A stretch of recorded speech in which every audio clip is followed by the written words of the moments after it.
Thank you all for joining us for the National Conference of State Legislatures Environment Program webinar on small modular nuclear reactors and how they might transform the nuclear industry. My name is Scott Hendrick, a program director in NCSL's Environment, Energy, and Transportation program, and I'll be moderating today's webinar. Today's webinar is part of NCSL's Natural Resources and Infrastructure Committee's Spring 2014 webinar series that was held throughout May and June. You should be able to see a list of previous webinars in the series on your screen now. You can listen to archived recordings of these webinars on NCSL's website, www.ncsl.org. Our webinar today will focus on small modular nuclear reactors, or SMRs for short, one of the latest nuclear energy technology innovations. The development of SMRs has inspired renewed interest in the U.S. nuclear industry. The webinar will explore the unique characteristics of SMRs, their role in the nuclear energy industry, and state and federal efforts to support development of these technologies. We will have 3 presenters today. Before I introduce the speakers, I'd like to cover a couple of housekeeping items. First, there will be time for Q&A after all the speakers make their presentations, but we're going to wait until they're all finished. But if you do have questions throughout the presentation, please feel free to type them in the question box on the right-hand side of your screen. You don't need to wait until the Q&A period to submit your questions. I will collect all the questions during the presentation and then ask them of our speakers during the Q&A time. Second, the webinar and presentation slides will be recorded and posted on NCSL's website. We'll send out a notice to all of the webinar registrants with a link to these resources when they are posted. So to get into the presentations, we are very fortunate today to have Tim Bevel from the Department of Energy's Office of Nuclear Energy as our first speaker. Mr. Bevel is the program manager for DOE's Small Modular Reactor Program, Licensing and Technical Support Program. The program involves the establishment of nuclear industry partnerships focusing on accelerated development and deployment of SMRs in the United States, as well as efforts to improve the commercialization potential of SMRs through focused studies and analyses that address regulatory and business case issues specific to SMRs. During his 24 years at DOE and the National Nuclear Security Administration, or NNSA, Mr. Bevel has managed a number of other high-profile technical programs supporting nuclear power and nuclear weapons research and development, and has a number of years of experience in the inspection and oversight of commercial and government-owned nuclear facilities. So without further delay, I'd like to welcome Mr. Bevel. Thanks a lot, Scott. Appreciate that. Thanks for having DOE speak today. So today I'm representing the Office of Nuclear Energy here at DOE, and the mission of the office is to promote the broader development and commercialization of nuclear power as a clean, robust energy source for the nation. Wanted to just today, and Scott, you're skipping ahead a little bit, but I'll briefly describe the basis of the DOE interest in SMRs, say a few words about some of the prominent designs here in the U.S., the technologies that are being developed, and you'll hear in detail about one of those in particular, the NuScale design from Mike Magoo. And I also wanted to talk about the status of the program that we've put together. Next slide, please. So to open, I just wanted to point to the administration's commitment to developing and deploying the clean energy technologies in general. You can see from the statements from both the President and then from Ernie Moniz, which is the next item there, that there isn't all of the above strategy that's being employed, and nuclear power is definitely in that mix, and we want to make sure that SMRs become a part of that nuclear component. There's some clear national drivers for the development of nuclear at this point as a clean energy source. In June 2013, about a year ago, the President unveiled his climate action plan, and that was focused on reducing carbon pollution, preparing the U.S. for impacts of climate change, and sort of spearheading the international effort as well. As a part of the plan, the President directed the EPA to work to complete carbon pollution standards for the power sector. Just recently, June 2nd, EPA announced new proposed rule governing carbon dioxide emissions from existing power plants. I think there were previous rules for that would be established on new plants, but the recent rules established upon existing plants, many of which are old, polluting coal plants at this point. Under the proposed rule, the federal government will issue the guidelines for cutting emissions but leaving it up to the states to develop its own plan to meet those guidelines. And the options that the states will have is to either increase power plant efficiency, increase general conservation, or else replace those plants with natural gas, renewables, or nuclear. Some of the states have to cut emissions as much as 96%. In Maine, Washington State, 83%. New Hampshire is about 68%. We think SMRs might be one of the solutions where these steep reductions can be handled by an SMR. Next slide, please. So why SMRs? All the above strategy involves investing in any promising clean technology that has the potential for large-scale deployment in a time frame that you can make a difference. We think that the near-term light water SMRs are right in that wheelhouse. Nuclear power clearly remains an important baseload electricity provider. Currently we're at about 20% of the U.S. electricity capacity, providing for about 20% of the needs.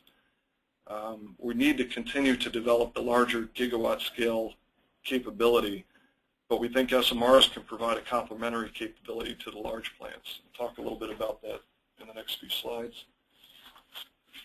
Next slide.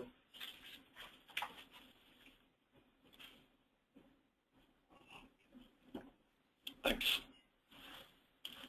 Before addressing some of the benefits of SMRs, I just wanted to tell you about the DOE definition of SMR, which is reactor unit with a nominal output of 300 megawatts or less, has major components that can be fabricated remotely in factories, transported to the site for assembly of components, but transported by truck, rail, or barge.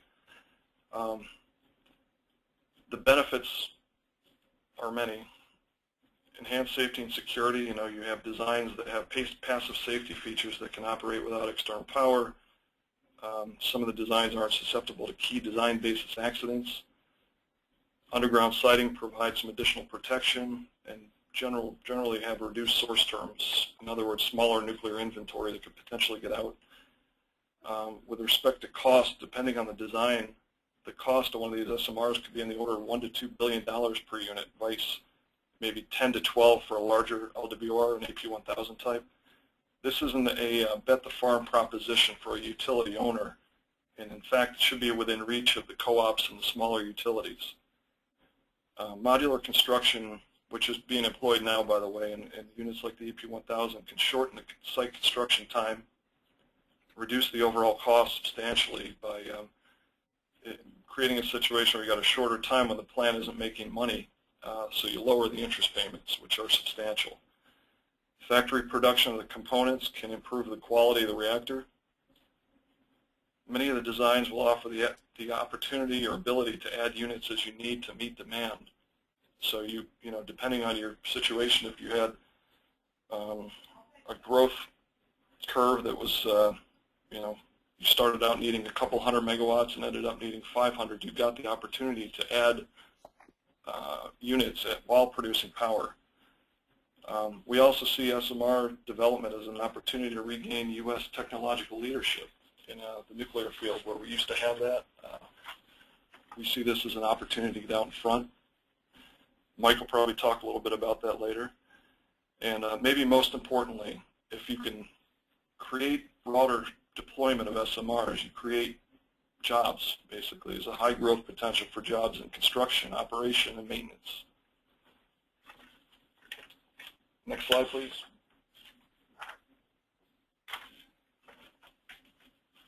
But there are some significant challenges that we can talk a little bit about here. And before discussing the challenges, I just wanted to be clear that, and I'm not sure how many of the folks out there really understand where we're at in SMR development, but none of these SMRs has been fully designed, at least in the U.S., approved or constructed. In fact, I don't think there is a modern SMR that's been constructed yet worldwide. But the licensing with the NRC isn't trivial, and at a minimum, the certification of a standardized design is going to take over 3 years, and that's per the NRC, who's put out a schedule that is basically a 39-month schedule for a design cert. And we've seen examples in the past of the large LWRs that have gone much longer. AP1000 specifically. The cost to develop and certify a design is easily over $500 million. The engineering, analysis, testing, and other ancillary activities are a substantial investment. But maybe the driving issue is can you achieve a state of mass production for the SMRs that can compete on a cost per kilowatt basis with the other generation technologies, such as coal? In other words, can the economies of replication overcome either the economies of scale or just a cheap fuel? The evolution of large plants to like 1,000 megawatts and higher was based on economies of scale because you have to put enough kilowatts on the grid to overcome the high cost of plant construction. You know, our thought is you need to produce the SMRs in volume in order to keep the costs per kilowatt low enough to make economic sense. It's a bit of a catch-22 because you got utilities that don't want to buy or commit until they understand the price is low enough, but you can't drive the price down low enough until you have built a number of these plants. So this is something that the government is looking at in the future. How do we promote or incentivize the manufacturing into things? So I'll talk a little bit about that later in this presentation. The regulatory aspects also have an impact on the cost. Things like security, operation, and maintenance. If you can keep the staffing levels down and below what you needed for the larger plants, you have the opportunity to bring costs down. But these, the reduction of staffing requirements is going to be ultimately an NRC call. Next slide, please.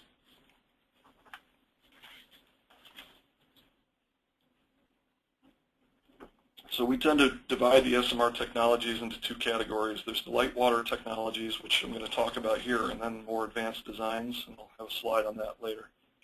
But I wanted to take a few minutes to talk about the light water designs first, as these are going to be the first ones to get licensed. The slide shows several of the domestic designs. I'm going to show you a quick slide on each one later with just a little bit more detail.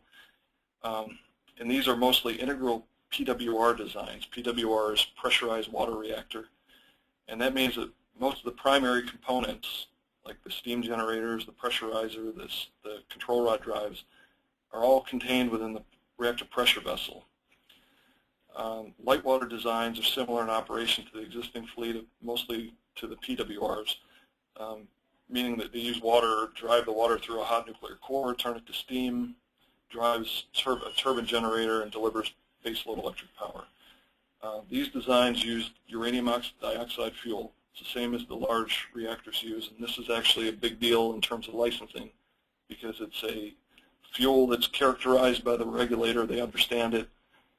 It's not going to be a big hurdle to get over to license the fuel, essentially.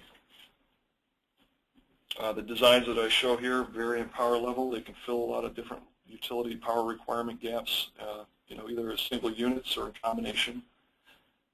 And the designs generally incorporate passive safety features which build on the some of the ideas that are used in the AP1000s, the ones that are being built right now in Georgia and South Carolina, and even in the APRs that are being built in Europe right now, over budget, by the way.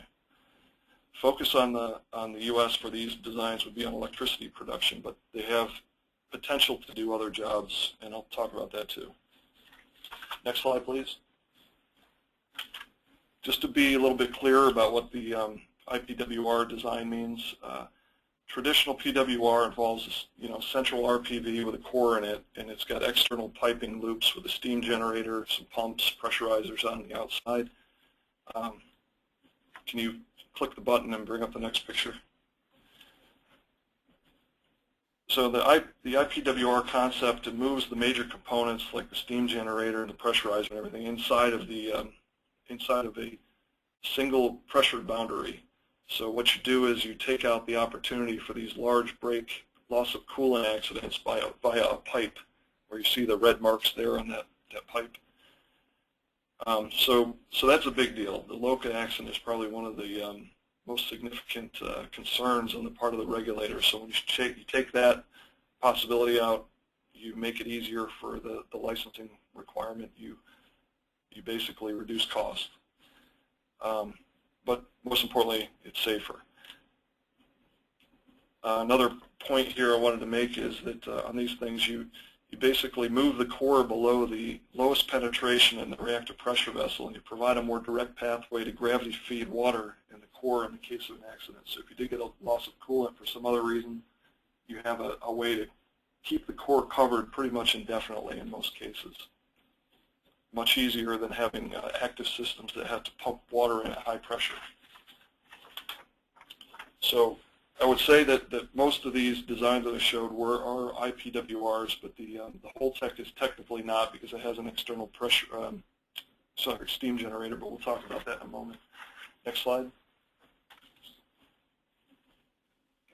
So a common question that we get is how small are small when you talk about SMRs. And while they're not small in conventional terms, there is a greatly reduced physical size of the NSSS stuff, which is the nuclear steam supply system, the nuclear components, when you compare them to the large LWRs. So if you see on the graphic here, it's not exactly to scale, but the Westinghouse SMR, the way it's designed, is about as big as or it's on the order of a steam generator for one of the large reactors. Not shown on the Westinghouse SMR is the containment, but the containment fits, and you'll see it in a moment, fits snugly around the outside of that. And if you could actually take 25 of those containments and stick them inside of the containment of one single AP1000. So it's just it's kind of a telling graphic just to kind of give you a size sort of comparison. But when you put the whole footprint of the plant down, it doesn't scale to the same level because you do have balance of plant support facilities that you have to put on a SMR plant. But still, you're going to see something that looks more like a Walmart than a 3 Mile Island complex. Next slide, please.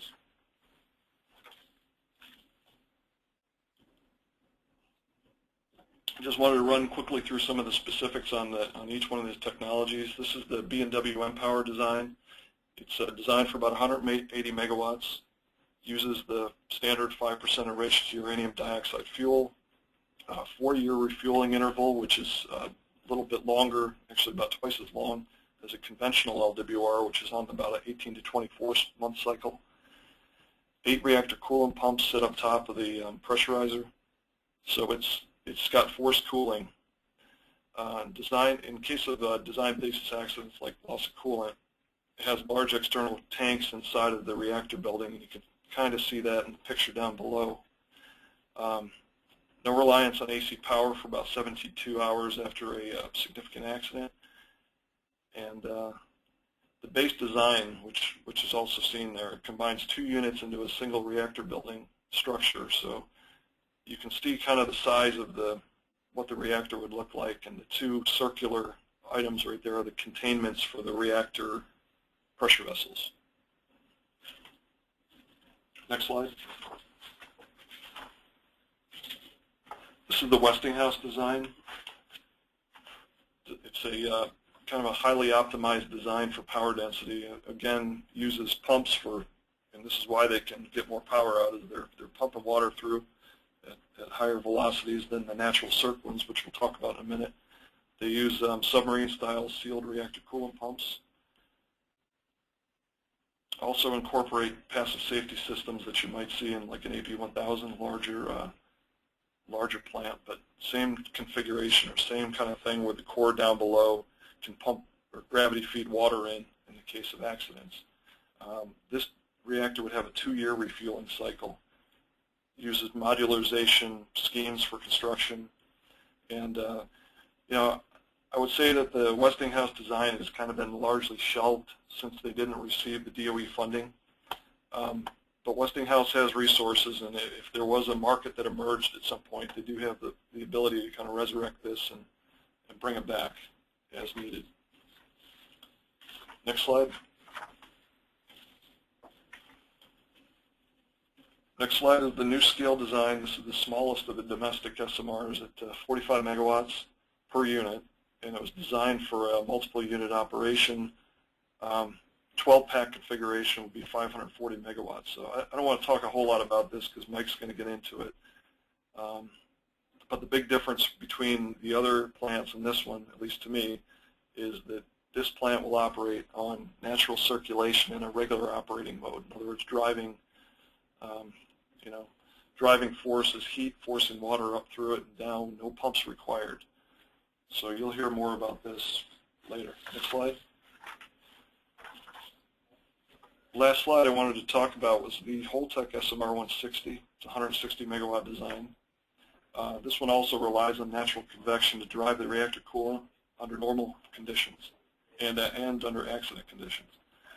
Standard uranium oxide fuel has a kind of a cartridge configuration. That's one of its selling points for ease of fueling operations. And they're claiming a 3 to 4 year refueling cycle. WholeTech is a company that's got quite a bit of experience in spent fuel racks and containers for spent fuel, and even has a lot of substantial manufacturing capability domestically. But this company has never executed a reactor project. And while this design is out there, it's being at least discussed at these levels. They haven't had a whole lot of interaction with the NRC to this point. And I would say this one is a little bit farther behind the others in terms of achieving a NRC certification. Next slide, please. Just for completeness, I wanted to identify a few of the types of advanced SMRs that are being developed out there. These are some innovative technologies. They employ different types of cooling schemes. I mean, metal-cooled designs, molten salt, and even gas-cooled reactors. Just to point to a few, the GE Prism is cooled by sodium. The Gen 4 is formerly Hyperion, is a 25 megawatt. It's probably the smallest one out there. It's a lead bismuth cooled design, liquid metal. And the General Atomics MHTR is a gas-cooled reactor. So some of these are fast spectrum reactors. They provide some options for closing the fuel cycle, which means you can, they would burn long-lived actinides that were recovered from used fuel from some of the conventional designs, which allows you to basically burn your waste to a large extent. So there's a reason for doing this, but right now we don't have a national policy that allows it. For some of them, the high-temperature operations may be better suited for things like industrial processes, desalinization, chemical operations, things like that. And DOE is supporting R&D that would help these designs along. But this is my opinion. These are still more than a decade away from licensing, and at least that far from commercialization. So, we view these designs as having a lot of potential, and we'll continue to support with our advanced R&D budget. But right now, these aren't the kind of things that are going to be commercialized and out there for deployment in the next 10 years or so, and more likely 20. Next slide. So in order to support and assist the industry to overcome the challenges I talked about in developing the most mature SMRs, we set up the DOE SMR Licensing Technical Support Program. This was to incentivize the first movers to get the first SMR plant certified and licensed. And the goal has been to facilitate and accelerate the deployment of the most promising, safest, most efficient plants by the early 2020s. So in 2013, we had put out a financial assistance opportunity to, and selected actually BMW, the BMW version. And this year, a second award was provided to NuScale Power. And the point of the funding was to help to reduce the financial risk taken by these companies as the market develops. Excuse me, my screen just went blank.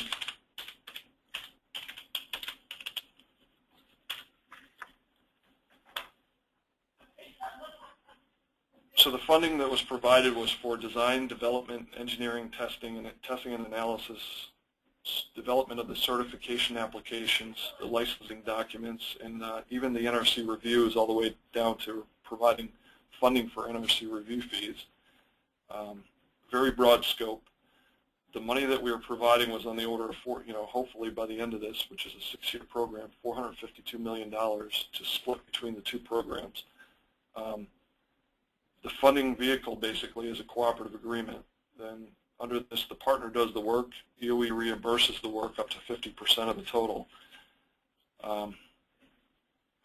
Right now, we just started funding NuScale. We're hoping to fund them through the 17 fiscal year, and the money will be available. I think we've committed $217 million to NuScale, and hopefully, if they need it, that money will be available into 18 as no-year funds if they don't use it all right away. And we're also supporting some additional activities, some studies and analyses that will help the overall commercial development of the SMR industry.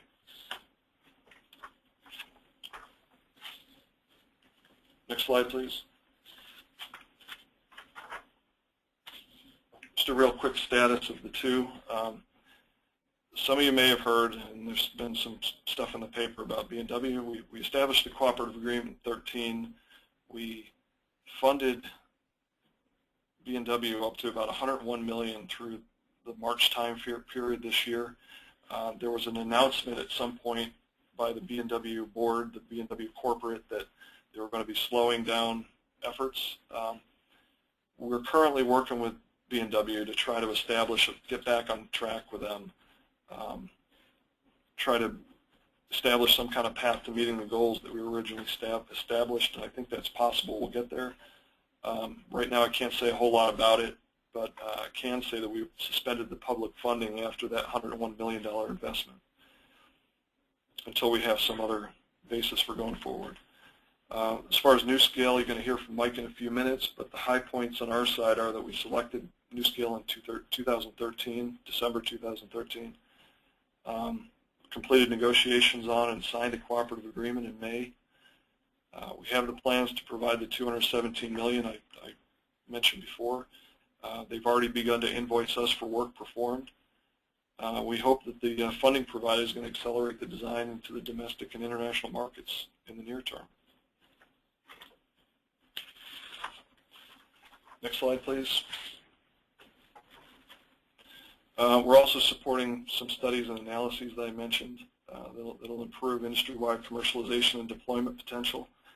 And this wouldn't be focused on any one design, but just for the general good of SMRs. And I categorize these things in user requirements. We've got a user requirements document being developed by EPRI that'll incorporate SMR characteristics and maybe make this easier for the not only the user but the regulator to accept. We're doing some technical analyses to address some of the licensing concerns, such as source term, EPZs, which is emergency preparedness zones, in terms of trying to come up with schemes to reduce regulatory burden to make the SMRs less expensive, more affordable. We're doing some economic analysis to prove not only the economics of SMRs and how, for example, factory learning can drive the price down, but also looking at the markets. And we should have, I think, a couple of economic and market analyses documents posted for public viewing in the next several months, I believe. So we've been judicious in how we're spending these funds, this little bit of funding that we're doing these things with. And it's only up to about 2% of the total program budget, but I think we're getting cost-effective insights into the commercialization and deployment potential in SMRs through these efforts. So in conclusion, next slide. Office of Nuclear Energy, we have the full support of the administration. We're continuing, despite some hiccups, we're continuing to aggressively promote SMRs. We think they can provide a safe and secure economical option for the energy needs. And we think that our funding is going to have an impact here, and I hope Mike agrees. So thank you very much. Well, thank you, Tim. We appreciate your presentation, and as a reminder to you and to the other participants, we will be having a Q&A session after we get through all the other presentations. So Turning next to our next speaker, we're excited to be joined by Mike Magoo from NuScale Power. As Chief Commercial Officer of NuScale Power, Mr. Magoo oversees the company's worldwide commercialization efforts. He is a 35-year veteran of the commercial nuclear industry working in support of nuclear plants worldwide. He has been inside all but 2 U.S. nuclear plants and 16 outside the U.S. So we're happy to welcome Mike. Thanks, Scott. Appreciate the opportunity to be with you guys today, and thanks to Tim's good presentation that will save me going into some of the details on our project. Next slide, please, Scott. So the first slide here, I just wanted to show you the very happy picture of the signing day that Tim mentioned on May 27th when Dr. Pete Lyons, the Assistant Secretary for Nuclear Energy there on the left, and the NuScale CEO, John Hopkins, surrounded by a bunch of people who worked very hard on this for a long time, signed the cooperative agreement between the DOE and NuScale to advance our technology to commercialization through the NRC licensing process. And we're very proud to have been selected on the basis of our plant safety and innovation, which I'll talk about a little bit further. Next slide, please, Scott. Tim also mentioned the recently issued proposed Rule 111B by the EPA.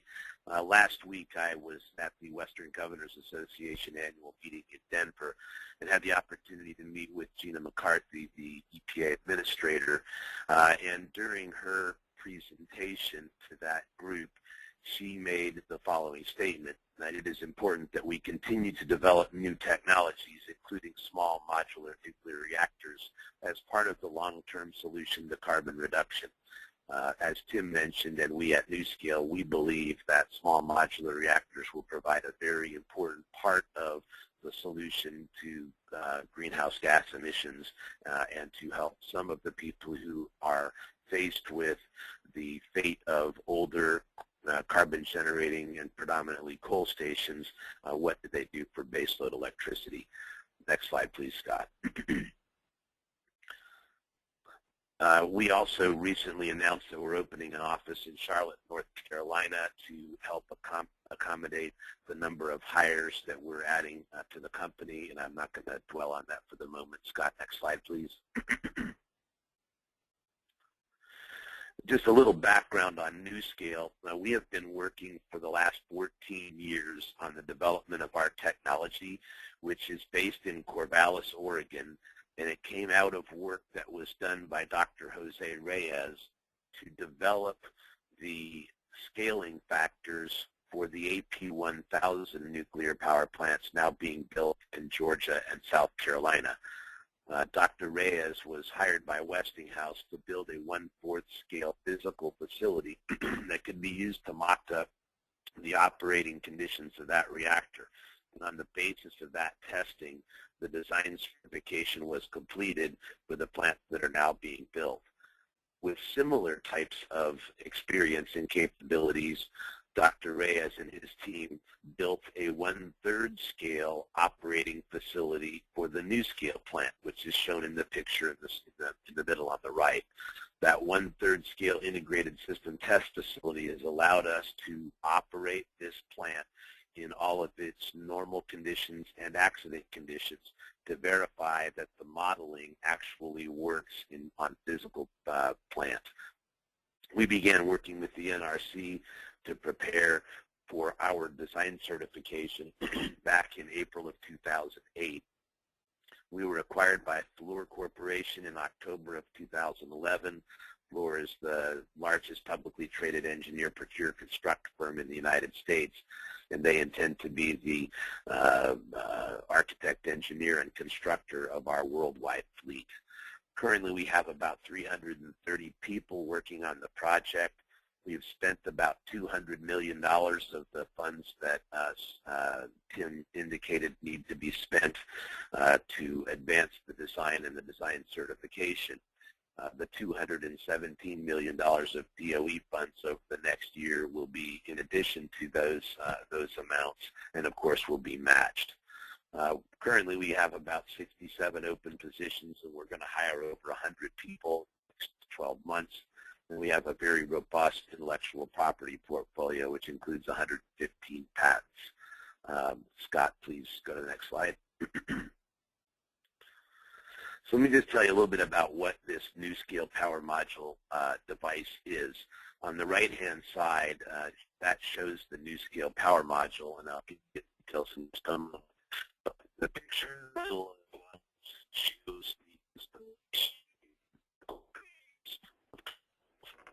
Hey, Mike, I'm going to jump in here. It looks like you're breaking up a little bit. Could you mind just repeating the last bit? Okay. Can you hear me okay now? Yeah, that's great. Thanks. Okay, sorry. So the NuScale power module shown on the right is installed in those vertical operating bays shown in the picture in the center. Those bays accommodate one 45 megawatt NuScale power module, and they are installed in groups of 12. So a 12 installation NuScale plant generates 540 megawatts of electricity. It's important to note that this installation is below ground, so you can see the subgrade level of the power modules, and they are installed in a 7 million gallon common pool of water, which serves as the ultimate heat sink for safety purposes. One thing to point out here is that our plant does not have reactor coolant pumps. Tim was mentioning the importance of reactor coolant pumps in other SMR designs. We have eliminated the need for those pumps by virtue of our natural circulation flow path, which I'll describe on the next slide, please, Scott. This shows quickly just the simplicity of operation of our system. The red area at the bottom indicates the nuclear fuel. The outermost vessel is the containment vessel. So on a NuScale plant, containment is a cylindrical steel vessel, and inside of that is a reactor vessel. Inside the reactor vessel is the fuel, and the fuel creates heat. Surrounding the fuel is water that is under pressure, and that water, when heated, will rise by natural convection and buoyancy through that bronze-colored tube in the center. The bronze-colored tube is surrounded by coiled tubes that contain cooler, non-pressurized water. The heat from the flow of the hotter water over the outside of those tubes is given up by conduction through the wall of the tubes, causing the water in the tubes to heat to steam, which is then directed to a turbine to generate electricity. Then as the water cools, giving up its heat, it becomes more dense and then falls by gravity to the bottom of the reactor vessel, continuing that natural circulation flow path over and over again. So we require three things to operate to make our plant work: convection, conduction, and gravity. And those natural physics work all the time. Go ahead, Scott. This just shows the size comparison similar to what Tim showed you, but on the right-hand side is what you would find in a typical 4-loop pressurized water reactor. That containment dome is a 4-foot thick concrete wall, and all of those components inside are what make the reactors operate that are in the United States today. In the center is shown the NuScale power module for scale, and we can fit 126 of those power modules, which include containment, inside the containment spatial envelope of an AP1000. Go ahead, Scott. This just shows the footprint of the plant installation, which is about a 40-acre installation, and it looks a lot like a big Walmart, as Tim was describing. And I think in the interest of time, Scott, I'm going to advance through some of these next slides rather quickly. Go ahead. One of the most important things about the NuScale design, and one of the reasons that we were selected for the DOE award, is because of our triple crown of nuclear safety. This was one of the principles of design when Dr. Reyes invented the NuScale plant. He intended the plant to be able to withstand a station blackout event, which is what we saw occur at Fukushima. station blackout means that the plant had no electricity available to drive pumps or motors and ensure that the reactor core remained cool. In the NuScale power module, faced with a station blackout event, the plant shuts itself down and safely self-cools indefinitely with no operator action, with no AC or DC power, and with no additional source of water beyond the 7 million gallon common pool. Go ahead, please, Scott. I want to talk about safety for just a moment. Safety is measured at nuclear plants in terms of core damage frequency, which means in reactor operating years, how likely is it that a core damage event would be experienced. In the NuScale plant, core damage frequency is in the 10 to the minus 9th range, which means one core damage event would be predicted in 1 billion operating reactor years of experience. Continue on, Scott, please. The NuScale plant also has 4 additional barriers between the nuclear fuel and the outside world, as compared to conventional designs, which only have the first 3 barriers. Go ahead, Scott. And what the combination of a low core damage frequency and additional barriers does is it allows the emergency planning zone at a NuScale plant to be reduced to include only the site boundary. That's a very important aspect of the ease of siting of our plants. Go ahead, Scott. I'm not going to go through this slide in any detail other than to say for typical light water reactors, that list is the safety systems required to protect the core. Next slide, please, Scott. On this slide, the 8 items on the left are the only systems required to protect the core in a NuScale plant. Go ahead, Scott. So with fewer systems, you wind up with less things to keep track of, and it reduces the number of unplanned shutdowns in a nuclear plant, which allows our plant to have a significantly higher availability and capacity factor. Go ahead, Scott. We have a very comprehensive testing program with physical facilities and testing going on around the world, and in the interest of time, I'm not going to go through these in detail right now. Go ahead, Scott. This is our full-scale human factors engineering control room simulator, which represents the operations and monitoring of 12 full-scale NuScale power plants. And we've been operating this for about 1.5 years now to train our operators and to prepare the operating procedures. Go ahead, Scott. I'd like to switch to talk about our first project now. The first deployment of this plant is scheduled for what we refer to as the Western Initiative for Nuclear, which is a multi-state collaboration to deploy a series of NuScale power plants, the first of which will be sited in Idaho and potentially at the Idaho National Laboratory in Idaho Falls.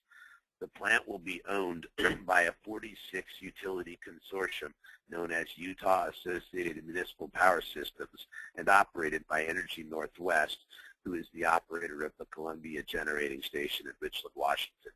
There are additional plants and projects being contemplated for Utah, Washington, Wyoming, Arizona, Representative Brown's area in New Mexico, and Montana. Continue on, Scott, please. Those details will consist of the first commercial operating unit in 2023, which will be a 12-module installation with obvious benefits to the region associated with economic development. Go ahead, Scott. This shows the overall schedule, and those 5 swim lanes listed at the left show what items must happen in what sequence to have the plant become commercially operational in 2023. The middle swim lane on licensing is really the long pole in the tent here. As Tim pointed out, there is a significant effort to obtain a design certification by the NRC, which we intend to submit the application in the second half of 2016 and receive our design certification at the beginning of 2020, after which we can begin the safety-related construction of the plant and have it ready to operate in 2023. Go ahead, Scott. And that concludes my remarks. I'd be happy to turn the floor over to Representative Brown. Thank you. Well, thank you very much, Mike. We appreciate your presentation. We are pleased to welcome next Representative Catherine Brown from New Mexico. Representative Brown is in her 4th year of service in the New Mexico legislature. Her district includes WIP, the Waste Isolation Pilot Plant, and that's the nation's only deep geologic repository for permanent disposal of defense transuranic waste. Representative Brown sits on the Judiciary and Agriculture and Natural Resources Committees. She is a member of 5 interim committees, including the Radioactive and Hazardous Materials Committee.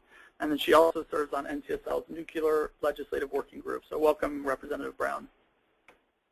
Thank you, Scott.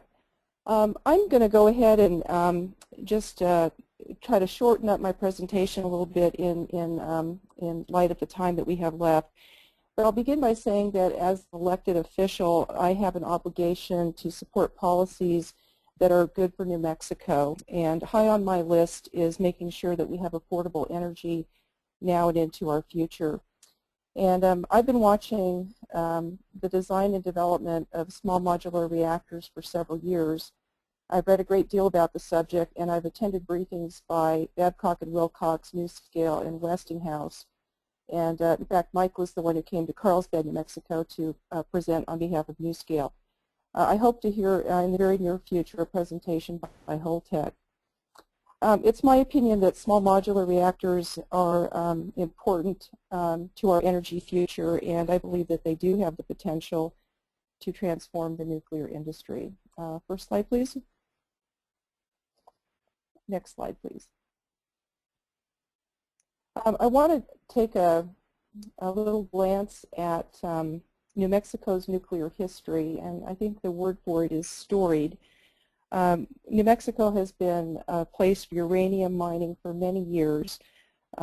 We had the Manhattan Project in the World War II era, and I think you're all familiar with that. We had in 1945 the Trinity Site detonation, and then we've also done a lot in the field of research and development with nuclear technology. And after the war, we had Project Gnome, which was under the Plowshare program, trying to find a peacetime use for nuclear technology.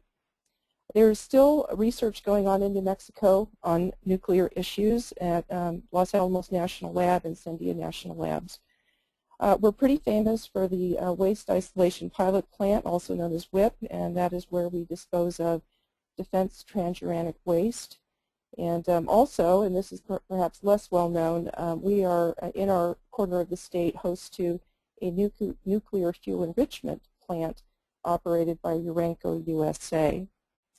There are some possibilities for our future. We are looking at consolidated or interim storage in southeastern New Mexico, and we have a 2-county, 2-city energy alliance that has set aside 1,000 acres for possible use in the future for that. It is my hope that a few years from now we'll have 1 or more small modular reactors in our state. And so to get the ball rolling on that, I sponsored legislation a few months ago to open up that discussion. And if I could have the next slide, please.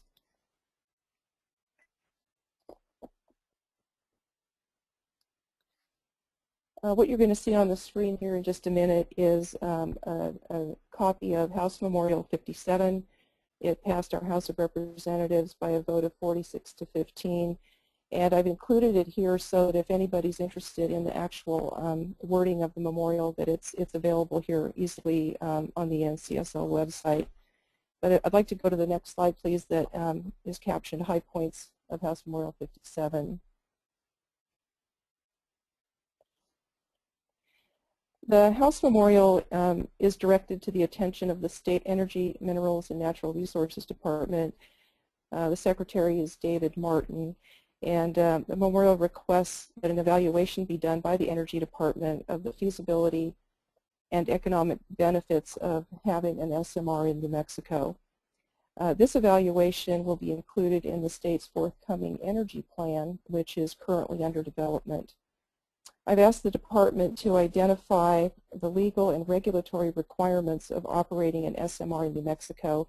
It was important to me to actually have a roadmap of all that needs to be done to get us to the point of having an operating small modular reactor. And I must say I like Mike's project schedule that we just saw a few minutes ago on the slides. Also, we asked the Energy Department to suggest a strategy for attracting investment for the nuclear supply chain. That department will be working with our Economic Development Department on that issue. We expect a report from the department by December of this year, and that will go to appropriate committees and to the full legislature. Next slide, please.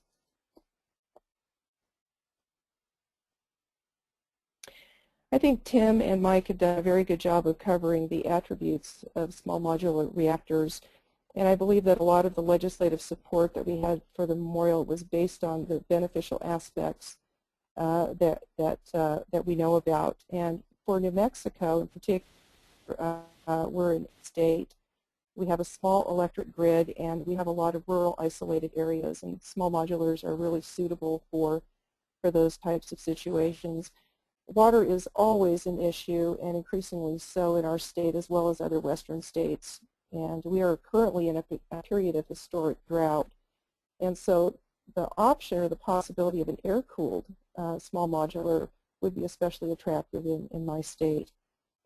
I'll just quickly touch on, we're a state of 1.2 million people, so our electric grids are not as massive as some states have. We are also the 5th largest state in square miles, and as I mentioned earlier, much of our state is rural, so the siting of these reactors could be a real plus for us. The legislators also were, I think, pleased to hear about the safety aspects and the security aspects of small modulars with the underground siting and below ground containment. And reliability is also an issue for us. A couple winters ago, the northern part of the state experienced a natural gas outage during a very cold period, and it was very disruptive, and it taught us once again the lesson of having reliable energy for our state. The economics have been touched upon, but I think that the smaller capital cost of an SMR puts it more in reach of smaller states like New Mexico. And then finally, I want to mention the environmental benefits.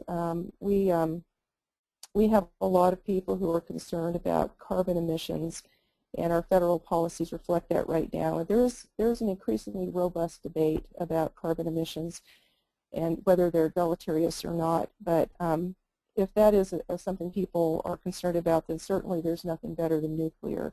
It's the cleanest of the clean energy, and it has also the best worker safety record, so that makes it attractive as well. And I personally like the idea of having components built in the United States. We'll have the Made in USA label on these reactors and provide jobs for American workers. Next slide, please. I think that maybe we'll have a military installation be one of the first to operate an SMR in New Mexico. I've listed here some of the military installations that we have, and they certainly need to have reliable sources of energy. We're served by 2 utilities primarily, as well as some rural cooperatives, and the question is, you know, for the cooperatives, will this be within budget?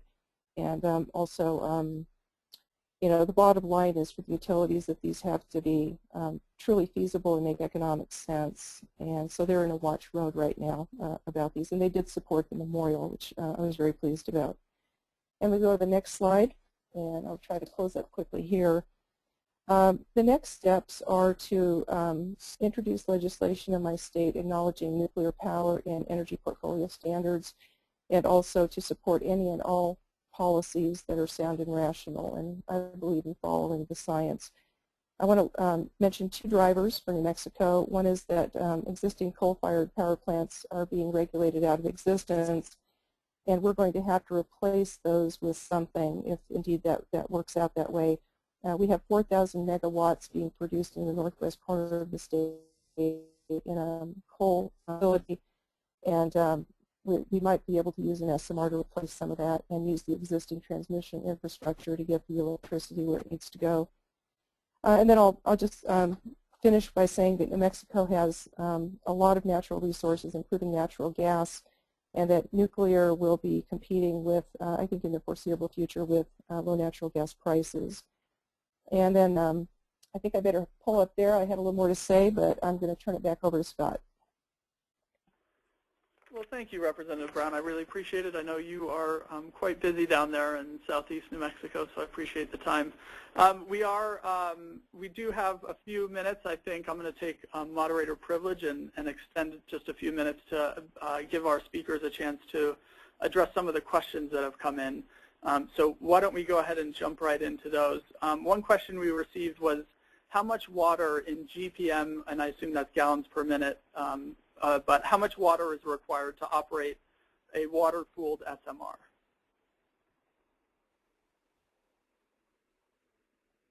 Mike, do you want to maybe start with that one and talk about your technology? Sorry, hang on. I was trying to get myself off of mute. So in a water-cooled new-scale small modular reactor, consumptive water use will be in the neighborhood of 10 million gallons per day.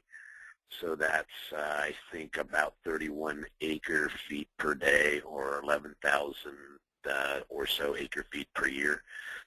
That can be reduced substantially to an air-cooled version, but that is at the expense of some parasitic house loads. So that means that you have to use some of the electricity generated by the plant to drive the cooling fans that are cooling in replacement of the use of water. Great. Thank you. Tim, I don't know, do you know if those numbers are close to some of the other designs that are being considered, the other water-cooled designs? You know what, I can't answer that, but I could point the questioner back to an EPRI siting guide for large nuclear, which would give an idea about the types of water requirements that they would need for siting, within a certain boundary. And we have a study ongoing that's taking a look at what it would take in terms of water availability, to provide streams of certain, flow per minute, what it would take for SMRs. So I don't have the answers right now, but we're working on the answer, I guess would be my response. Great, thank you very much. Another question we received is are the SMRs in operation now, are there SMRs in operation now during the testing process? The NuScale plant is a 1/3 scale prototype that has been operational for 11 years. It uses an electrical heat source as opposed to nuclear heat to simulate the thermal hydraulic performance of the plant. So it has been operating as a prototype for 11 years. There are no actual full-size small modular reactors operating anywhere in the world that I know of. Interesting. And Tim, do you know, are there similar prototypes that BMW or any of the other companies have that are up right now? Yep, BMW has their own thermal hydraulics test facility. It's scaled. I don't know if it's at a 3rd scale, but maybe a little bit larger than that. They do not use nuclear cores. Obviously, these are like electrically heated, rods that are driving water. There's nothing out there operating in terms of a demo or anything like that. We don't, having said that though, I don't think the technologies involved here with these light water reactors are things that are out of the, let's say, these are well understood technologies. That isn't what's holding us back. Right now it's, completion of design and licensing in terms of getting a plant built and the existence of a customer. So hopefully we'll be seeing that in the time frame that Mike mentioned, 2023. Great, thanks. And I would add that from an existence of a customer standpoint, we have a number of customers that are eager to have our plant operating, and we have actually had to turn down 3 such opportunities that if we had the plant designed and licensed today, we would be building it today. All right, great. Another question was, is the amount of used fuel on a sort of per megawatt hour basis the same for the SMRs as it is for the traditional reactors? So, speaking of the new scale design, and I think with confidence I can state this for the other designs as well, that yes, it is comparable in terms of the volume of used fuel per megawatt hour produced. Great. Another question was, do any designs use noble gases instead? Not to my knowledge. Tim may have better information on that. I'm not aware of any of the more advanced designs that intends to use a noble gas as a coolant. I think that would be very expensive. Right. We'll do one more here, just in the interest of time. Is the DOE familiar with the patented hybrid nuclear SMR? I am not. I know that there's been some hybrid design concepts that have been floated out there, but I'm not aware of a specific reactor design that's involved in any one of these hybrid concepts. They could operate. One of the hybrid concepts could operate with any one of the designs that I mentioned, and even the advanced designs. Great. That was quick. We'll do one more question that's come in. Is the conversion efficiency the same as the current state-of-the-art for active units? For the new scale design, yeah, it's approximately the same. The new scale design is about 31.8%, I think, thermal efficiency. I think the existing plants are in the low 30s, so I think they're comparable. I can't speak to that for the other designs. I don't believe that. I think there may be one other SMR designer that has those calculations done, but you can't really do it until you have an operating prototype. Yeah, all of the light water designs are on the order of the same 30, 31, 32% as the existing fleet. Great. Well, again, thank you very much to all of our speakers. I think we'll close it down, given that we've run over a bit. But I do want to thank the speakers for joining us today, and I also want to thank all the attendees for logging on to the webinar. As a reminder, the webinar is part of our Natural Resources and Infrastructure Committee Spring Webinar Series, and the information in an archived recording will be posted on our website following shortly, and we will notify all the participants when that goes online. So for now, we'll just close, and again, thanks everyone, and we'll shut it down now. Thank you. Thank you. Bye now.